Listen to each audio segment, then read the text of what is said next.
Nagbukas ang pelikula sa North Pacific, malapit sa napakalawak na mga basura. Isang pangkat ng mananaliksik na pinamumunuan ni Sofia at ng kanyang asawang si Chris ang pumunta rito upang magulat kung paano naaapektuhan ang buhay dagat. Sa sandaling ito, nakatanggap sila ng babala tungkol sa isang pating na sinusundan nila sa mga nakaraang taon. Nang mapagtantong ito ay mabilis na lumalapit sa kanila, ang apat na diver, kabilang si Chris, ay mabilis na nagsuot ng kanilang suit at tumalon sa tubig. Sinubaybayan sila ni Sofia mula sa control room at ginabayan sila ng naaayon. Pagkaraan ng ilang sandali, ang mga diver ay nakatagpo ng bangkay ng sperm whale na tila nakagat ng napakalaking nilalang. Bago pa nila ito mainspeksyon, isang pulutong ng mga pating ang biglang dumating sa pinangyarihan. Mukhang natatakot sila na parang may humahabol sa kanila. Makalipas ang ilang segundo, lumitaw ang isang napakalaking 7 metro na babaeng pating at lumalabas na ito rin ang pating na sinusundan nila. Gulat na gulat si Sofia sa laki nito dahil 2 buwan lamang ang nakakaraan, 2 metro lang ito. Natakot si Chris at nagmungkahi na umalis sila, ngunit gusto ni Sofia na makakuha ng sample ng pating na pinangalanan niyang Lilith. Pagkatapos ay nag-aatubili na tinusok ni Chris ang hayop gamit ang isang palaso, ngunit ito ay naging isang malaking pagkakamali. Nagalit si Lilith at nagsimulang palibutan ang mga divers sa napakabilis na galaw. Bago pa sila makakilos, marahas itong umatake sa kanila, pinagpira-piraso ang mga ito. Bumalik sa control room, si Sofia ay natakot nang marinig ang kanilang mga hiyawan. Agad siyang kumuha ng pana at tumalon sa tubig para tulungan sila. Ngunit sa paglangoy ng ilang metro ang lalim, natanong niya ang nakakapangilabot na tanawin ng naputol na braso ng kanyang asawa. Pagkatapos, lumitaw si Lilith mula sa kung saan at sinugod siya. Nagawa ni Sofia na umiwas ngunit ang pating ay napupuluputan ng isang lambat at kinaladkad siya sa kailaliman ng karagatan. Dahil sa sobrang pressure, nagsimulang pumutok ang eardrums niya, dahilan para mapasigaw siya sa sakit. Ngunit bago mamatay si Sofia, kahit papaano ay naputol niya ang lambat at nagawa niyang maabot ang ibabaw. Ang pelikula pagkatapos ay pinutol sa 3 taong nakalipas at nakita natin na si Sofia ay nagtatrabaho na ngayon sa Marine Center. Sinisisi pa rin niya ang sarili sa pagkamatay ng kanyang asawa at nakikipagpunyagi na makayanan ang trauma. Isang gabi, nilapitan siya ng kabataang estudyante na nagngangalang Mika na nagsabing siya ay malaking tagahanga ng kanyang trabaho. Inihayag din niya na sinusubaybayan ng kanyang grupo ang parehong pating, si Lilith, na naging kilalang kilala sa pagpatay ng mga tao. Kahit na ayaw masangkot ni Sofia, kinumbinsi siya ni Mika na tingnan ang kanyang private NGO.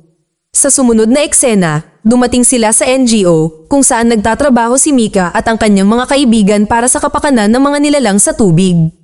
Pagkatapos ay nakipagkita si Sofia kay Ben, isang hacker na may kakayahang subaybayan ang mga tag ng pating. Sa pamamagitan ng kanyang computer, ipinahayag niya na nakapagtatakang narating ni Lilith ang Seine River sa Paris. Iniisip ni Sofia na imposible ito dahil hindi mabubuhay ang mga pating sa tubig tabang.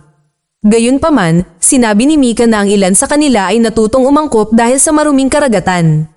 Pagkatapos ay iminungkahi niya na palayain nila ang kawawang hayop bago ito magkasakit at tuluyang mamatay. Gusto ni Mika na tulungan sila ni Sofia sa pakikipagkomunikasyon sa pating. Gayunpaman, naniniwala ang huli na ito ay isang nakakatawang ideya at lumayo. Nang gabing iyon, umuwi si Sofia sa bahay at nagpa siya na subaybayan ang pating dahil sa kuryosidad. Sa kanyang pagkabigla, nakumpirma niyang nakarating na nga ito sa Paris. Samantala, ang mga aktivista, sina Mika at Ben, ay tumulak sa Seine, umaasang mahahanap ang pating. Huminto sila sa ilalim ng tulay at nagpa siya si Mika na sumisid sa tubig mag-isa. Pagkatapos ng ilang sandaling pagtingin sa paligid, nadatnan niya ang isang kotse na puno ng malaking marka ng kagat. Ito ay nagpapatunay na si Lilith ang nasa likod nito. Sa ibabaw, napansin ni Ben ang papalapit na mga pulis, kaya sinimulan niyang hilahin ang lubid para balaan si Mika. Gayunpaman, ang huli ay may kahangalang binitawan ng lubid dahil gusto niyang manatili ng kaunti. Ipinagpatuloy niya ang pagsisiyasat hanggang sa naramdaman niyang may malaking bagay na nakatago sa malapit. Medyo nagulat siya dito, na nagudyok sa kanya na bumalik sa ibabaw. Nahuli ng mga pulis si Mika at dinala siya palayo doon. Kinaumagahan sa istasyon ng pulisya, tinanong siya ng isa sa mga pulis na nagngangalang Adol kung ano ang ginagawa niya sa ilog. Siya ay tumugon na sinusubaybayan niya ang isang pating, ngunit hindi naniniwala ang pulis. Sa sandaling iyon, dumating ang isa pang opisyal na nagsabing mayroon silang emergency. Sa kabilang banda, nakita natin si Sofia sa tabi ng ilog, sinusubukang subaybayan ang pating. Nang makita niya ang isang bata na naglalaro malapit sa dalampasigan, pinagmamadali niya itong lumayo. Makalipas ang ilang sandali, nilapitan siya ni Adel at Mika na nagsiwalat na isang lalaking walang tirahan ang brutal na nilapa kagabi hanggang sa mamatay. Ipinakita nila sa kanya ang katawan at agad niyang natukoy na gawa iyon ni Lilith. Kasunod nito, dinala sila ni Adel sa hepe ng pulisya dahil ang sitwasyon ay unti-unting hindi na makontrol. Sinubukan ni Sofia na ipaunawa sa kanya na mayroong isang napakalaking pating sa Seine, gayunpaman, naniniwala ang pinuno na imposible ito. Nang patuloy na ipilit ng tatlo, hiniling niya sa kanila na patunayan muna ang kanilang teorya. Nang maglaon, nagpasya si Adel at ang kanyang koponan na sumisid sa ilog at hanapin ang pating. Desperadong sinubukan ni Sofia na pigilan sila, sinabing masusubaybayan niya ito gamit ang kanyang device, ngunit gustong kuhanan ito ni Adel ng mga larawan. Pagkaraan ng ilang sandali, dumating sila sa lokasyon ng pagsubaybay at 3 diver ang sumisid sa tubig. Ang unang bagay na nakita nila ay napakalaking patay na isda na ang gilid nito ay bahagyang kinain. Samantala, ang hangal na aktivista, si Mika, ay pinapanood ang lahat ng ito mula sa malayo. Sa pag-aakalang papatayin nila ang pating, tinawagan niya si Ben at inutusan siyang patayin ang tracking device. Ang huli ay nag-aatubili na sumunod at ginamit ang kakayahan sa paghak upang gawin ito. Sa loob ng tubig, natakot ang mga diver nang maramdaman nilang may napakalaking bagay na pumalibot sa kanila. Ngunit bago pa man may mangyaring masama ay agad silang pinabalik ni na Sofia at Adel. Ito ay dahil ang kanyang tracking device ay bigla na lang tumigil sa paggana. Ipinaliwanag ng mga diver na bagaman wala silang nakita, naramdaman nila ang presensya ng pating. Pagkatapos ay tiningnan ni Adel ang recording na ginawa ng sonar at kinumpirma na narito nga si Lilith. Nang gabing iyon, nag-live si Mika sa kanyang social media na inihayag na may pating na nakatago sa Seine. Binigyang diin niya ang kahalagahan ng pagliligtas dito bago mamatay sa sakit ang kawawang hayop. Sa kabilang banda, pumunta sina Adel, Sofia, at ang hepe ng pulisya sa opisina ng alkalde para sa pribadong pulong. Ang internasyonal na paligsahan ng mga atleta ay nakatakdang maganap sa loob ng ilang araw at libu-libong tao mula sa buong mundo ang dadagsa sa Seine area. Inihayag ni Sofia ang tungkol sa nakamamatay na pating at iminungkahi na itigil ang kaganapan. Gayunpaman, diretsong tumanggi ang matigas ang ulo na alkalde na sinabing malaki ang kanilang ginastos dito. Sa halip ay inutusan niya ang mga pulis na harapin ang problema sa loob ng 24 na oras. Dahil hindi makatawa ang pagpatay sa pating, naghanda ang grupo na hulihin ito ng buhay. Iminungkahi ni Sofia na akitin nila ito malapit sa tulay at bigyan ito ng mga gamot na pampakalma. Kapag nawalan ito ng malay, maaari na nilang dalhin ito sa National Marine Center. Habang patuloy na nag-uusap ang grupo, biglang dumating doon si Ben na may pag-aalala sa mukha. Inihayag niya na ang pating ay nagpapahinga malapit sa mga katakumba, isang seksyon ng lungsod na puno ng buto ng mga patay. Sinabi ni Ben na ang kanyang kaibigan, si Mika, ay nababaliw na at pinaplano nitong pamunuan ng grupo ng mga aktivista patungo sa mga katakumba. Gusto nitong gumamit ng sonar para maakit ang pating at kahit papaano ay iligtas ito. Ipinaliwanag din ni Ben na na-activate niya muli ang tracker nito, kaya ngayon ay malalaman na nila ang eksaktong lokasyon ng pating. Nang gabing iyon, narating ni Sofia at ng mga pulis ang mga katakumba sa pamamagitan ng nasirang access point. Hindi nagtagal ay naabutan nila ang mga hangal na aktivista na nakapalibot sa malaking tubig kung saan ang pating ay kasalukuyang naroon. Sumisid pa si Mika sa tubig gamit ang sonar, naninindigan na iligtas ang hayop. Sinigawan siya ni na Sofia at Adel na lumabas, ngunit tumanggi ang hangal na babae. Sa lalong madaling panahon, isang malaking palikpik ang nagsimulang palibutan siya na nag-iwan sa lahat ng takot. Ngunit mas nabigla sila sa sumunod na segundo, lumitaw ang mas maliit na palikpik. Iisa lang ang ibig sabihin nito, si Lilith ay nagsilang ng supling. Lumapit ang batang pating kay Mika at hinipo niya ito na parang aso. Sinabi niya na ang mga hayop ay hindi nakakapinsala at nangangailangan sila ng tulong. Sa puntong ito, napagtanto ni Adel na paparating na ang pag-atake, kaya agad siyang tumalon sa tubig upang iligtas ang dalaga.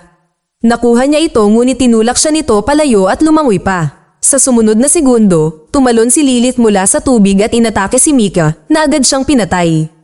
Ang mga taong nakatingin ay takot na takot at nagsimulang tumakbo para sa kanilang buhay nang walang kaayusan. Sa panahon ng kaguluhan, ilang aktivista pati na rin ang mga pulis ang nahulog sa tubig. Karamihan sa kanila ay agad na pinatay habang ang ilan ay pinutol ang mga braso at binti. Nadulas din ang kawawang Ben at nahulog sa tubig. Habang sinusubukan niyang umakyat, hindi sinasadyang natuhudan siya sa ulo. Ito ay nagpatumba sa kanya at siya ay nalunod. Samantala, pinatay din ni Lilith ang kanyang supling, marahil dahil nahawakan ito ng tao kanina. Sa resulta ng massacre na ito, ang mga nasugatan ay isinugod sa ospital. Pagkatapos ay siniyasat ni Sofia at ng mga pulis ang patay na pating at nalaman na ito ay umangkop sa tubig tabang. Higit pa rito, nang buksan ni Sofia ang tiyan nito gamit ang scalpel, natuklasan niya ang ilang mga sanggol sa loob. Ito ay labis niyang ikinagulat dahil ang pating ay tila 1 buwan pa lamang. Sa pagsasagawa ng ilang karagdagang pananaliksik, nalaman ni Sofia na ang hayop ay nagpaparami sa pamamagitan ng parthenogenesis, ibig sabihin ay hindi nito kailangan ng lalaking kapareha. Sa wakas ay napagtanto niya na si Lilith ay isang ganap na bagong species na hindi nila alam. Sinabi niya kay Adel na kung hindi nila ito papatayin, ang mga pating ay maghahari sa mga karagatan at sisirain ang lahat. Nang maglaon, bumisita ang dalawa sa opisina ng alkalde at ipinaliwanag sa kanya ang sitwasyon. Gayunpaman, sa 24 na oras na lamang na natitira para sa kaganapan, tumanggi ang alkalde na kanselahin ito. Sa halip, sinabi niya na ang militar ang bahala sa seguridad at walang dapat ipag-alala. Galit sina Adel at Sofia dahil sa kawalan niya ng pangunawa, kaya nagpasya silang ayusin ang problema sa kanilang sariling mga kamay. Nang gabing iyon, sa istasyon ng pulisya, tinipon nila ang lahat ng mga pulis at nagpatawag din ng 2 espesyalista sa bomba. Ang plano ay simple, pumunta sa ilalim ng tubig at pasabugin ang halimaw. Sa sumunod na eksena, narating ni Adel at Sofia ang lokasyon kung saan huling natagpuan ang pating at sumisid sa tubig. Ang isang koponan ay nagmamasid sa kanilang pagdalaw mula sa bangka na nagbibigay sa kanila ng mga tagubilin. Ang dalawa ay nagdala ng propeller, mga ilaw, at ng sonar device upang panatilihin ang pating sa isang lugar. Nagpatuloy sila sa paglangoy ng ilang minuto hanggang sa tuluyan na silang nakarating sa breeding spot ni Lilith. Sa kanilang labis na pagkabigla, nakita nila ang hindi lamang isa kundi libo-libong mga batang pating na nakatago sa paligid. Sa ibang lugar, magsisimula na ang paligsahan sa atleta at maraming tao ang nagtipon sa baybayin. Ang alkalde ay nakipag-usap sa mga mamamahayag at tiniyak sa kanila na walang dapat ipag-alala. Pagkatapos ay buong kumpiyansa niyang pinasimulan ng kompetisyon na nagudyok sa daan-daang mga manlalangoy na sumisid sa tubig. Bumalik sa tubig, nagpatuloy sina Sofia at Adel sa misyon at pinaandar ang sonar device. Ang mga espesyalista sa bomba ay nagsimulang magtrabaho at simulan ng pagkabit sa mga pampasabog. Gayunpaman, nang subukan ng isa sa kanila na pindutin ang detonator, agad siyang inatake at pinunit ng mga batang pating. Hinimok ni Sofia ang lahat na manatiling tahimik dahil ito ang tanging paraan upang manatiling hindi nakikita. Gayunpaman, ang pangalawang espesyalista sa bomba ay nataranta at nagpasyang pindutin pa rin ang detonator. Umakit ito sa mga pating patungo sa kanya na nagresulta sa kanyang masakit na kamatayan. Ngayon, sa mga segundo na natitira, ginamit ni Sofia ang propeller at hinila si Adel mula sa panganib. Nagawa nilang makalabas sa tamang oras habang ang bomba ay sumasabog at pinapatay ang lahat ng batang pating. Pagdating sa ibabaw, tinulungan ni Sofia si Adel na sumakay sa bangka ngunit muling lumangoy pabalik upang suriin ang isang bagay. Sa sandaling iyon, ang inang pating ay lumabas mula sa mga durog na bato na labis niyang ikinatakot. Mabilis na nakarating si Sofia sa ibabaw at sinubukang bigyan ng babala ang iba tungkol sa panganib. Ngunit huli na, pinatalsik ng napakalaking pating ang bangka sa himpapawid na pinalipad ang lahat. Sunod-sunod nitong nilamon ang lahat ng mga pulis hanggang sa si Sofia at Adel na lang ang natitira. Mabilis na umakyat ang dalawa sa tumaob na bangka ngunit hindi sila sinundan ng pating. Sa halip, tumungo ito sa paligsahan kung saan daan-daang tao ang lumalangoy sa malawak na tubig. Pagkatapos, sa nakakatakot na pangyayari, sinimulan ni Lilith ang pag-atake sa mga manlalangoy ng sunod-sunod. Ang mga nanonood at mga mamamahayag ay walang magawa kundi manood lamang habang ang tubig ay nagiging pula. Pagkalipas ng ilang sandali, dumating ang militar at nagsimulang paputukan ang pating. Hinimok sila ni Adel at Sofia na huminto, ngunit napakalayo nila para marinig. Samantala, ang inang pating ay umiiwas sa lahat ng mga bala gamit ang kanyang hindi kapanipaniwalang bilis at kamalayan. Sa wakas ay nailigtas sina Adel at Sofia pagkaraan ng ilang sandali, ngunit hindi itinigil ng hukbo ang kanilang pagbaril.